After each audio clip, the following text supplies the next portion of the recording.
Hoje eu gostaria de comentar aqui a respeito da questão dos movimentos carismáticos e pentecostais. Então, houve algumas pessoas que me pediram para falar um pouco a respeito desses movimentos, que têm uma grande influência no contexto da igreja, seja no ambiente católico, seja no ambiente protestante. E eu tenho também uma experiência nesse meio carismático, e é por isso então que eu gostaria de colocar aqui a minha experiência e ao mesmo tempo mostrar com a doutrina da igreja quais são os perigos que as pessoas incorrem na medida em que elas insistem em permanecer nesse tipo de movimento. Então a nossa intenção, como nós sempre deixamos aqui bem claro, não é criticar os outros ou querer dizer que nós sabemos mais ou que nós somos melhores do que os outros, mas nós temos sempre a intenção de exortar, de esclarecer e ao mesmo tempo de trazer uma experiência que eu mesmo acumulei durante a minha vida, nesses últimos 25 anos em que eu estive a serviço da igreja. E na medida em que a gente apresenta tudo isso, nós estamos tendo essa intenção de mostrar para as pessoas que nós estamos num tempo muito difícil, um tempo de grandes obstáculos, armadilhas e enganações. Eu não estou aqui apresentando uma doutrina própria e nem querendo fazer das nossas conferências uma ocasião de estar trazendo as pessoas para mim ou para a minha própria seita ou para a minha própria igreja. Ao contrário disso, eu tenho total devoção a tudo aquilo que a Igreja Católica sempre nos ensinou, e é uma vez convertido a essa Igreja Católica que eu estou aqui representando o pouco que resta dessa expressão da vida da Igreja Católica, essa mesma Igreja una, santa, católica e apostólica, fundada por nosso Senhor Jesus Cristo e conservada em todos os tempos pela ação do Espírito Santo. Então eu gostaria de mostrar aqui como é importante nós nos deixarmos guiar por esses ensinamentos para nós não sermos enganados pelo demônio. Porque a maioria das pessoas subestima a ação do demônio.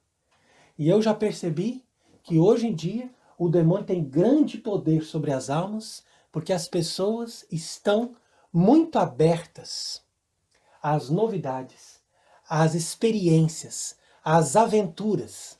Nós vivemos esse tempo onde nós podemos citar aqui a segunda carta de São Paulo a Timóteo, que diz que virá um tempo em que os homens já não suportarão mais a sã doutrina da salvação. Essa doutrina católica, essa doutrina que veio dos apóstolos, essa doutrina que não conhece sombra de erro ou de dúvida, e que foi ensinada por todos os papas legítimos em todos os tempos. Levados pelas próprias paixões e pelo desejo de escutar novidades, eles ajuntam mestres para si, eles afastam os ouvidos da verdade e eles se atiram a toda sorte dessas fábulas, dessas histórias, dessas coisas novas que são oferecidas para o sabor das coisas e dos deleites carnais e não para o verdadeiro aproveitamento espiritual. Então é por isso que nós temos que tomar muito cuidado, porque nós vivemos esse tempo descrito por São Paulo. Ora, de fato, na minha experiência pessoal, na década de 90, eu frequentava grupos de oração da Renovação Carismática. Então, na minha época de estudante universitário, eu tinha ali um grande apreço por esses grupos de oração. E ali em São Paulo eu conheci muita gente, frequentei muitos congressos, gostava de participar dessas palestras, desses ambientes de grandes reuniões carismáticas. Entretanto, no decorrer da minha formação como sacerdote, eu percebi que ali havia alguns exageros, havia alguns problemas e que a gente precisava tomar cuidado. Então, quando eu estava recém-ordenado em 2001, o arcebispo de Aparecida pediu que eu morasse na Canção Nova para atender confissões, que na época eles estavam precisando de padres para ajudar ali nas confissões. Então eu fiquei ali por algum tempo, nesse centro religioso, que é uma referência da renovação carismática no Brasil. Em um determinado momento, o padre Jonas, que é o líder desse movimento, me chamou e disse: olha, nós não queremos mais que você fique aqui morando na Canção Nova. E eu perguntei, mas qual que é a causa? E ele me disse: a causa é porque você ensina a doutrina.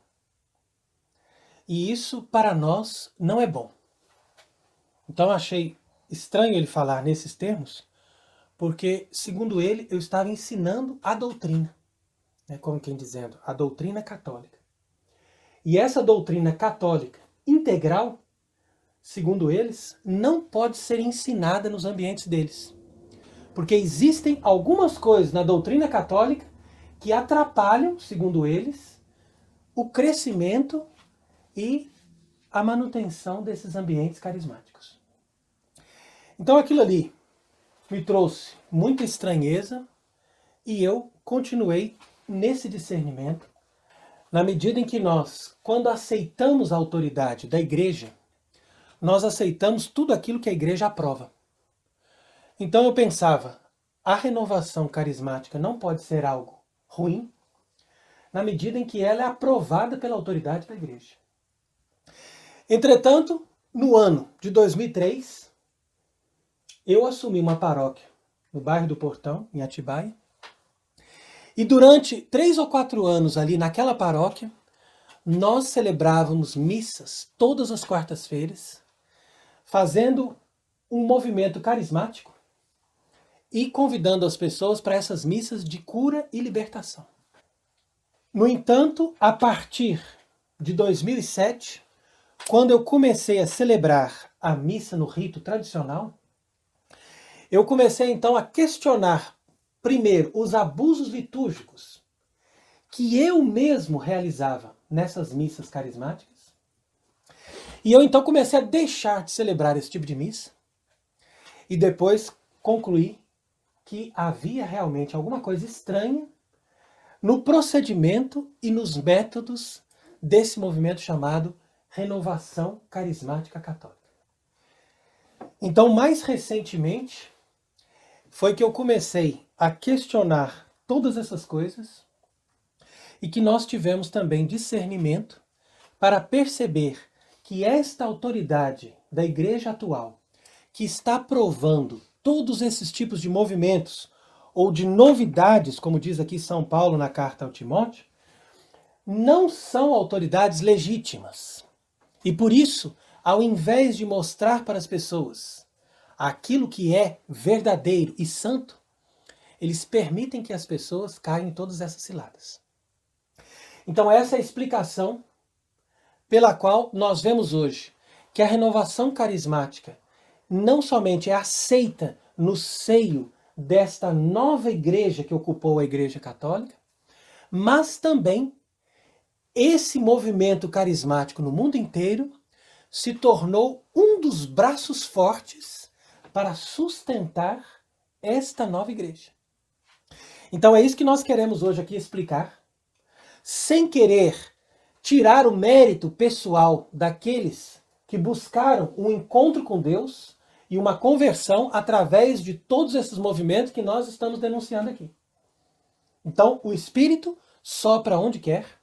Nós podemos ver o Espírito Santo, de fato, operando em situações diversas, mas nós não podemos dizer que seja da vontade de Deus que as pessoas perseverem em alguma coisa que nunca seria aprovada verdadeiramente pela Santa Igreja Católica.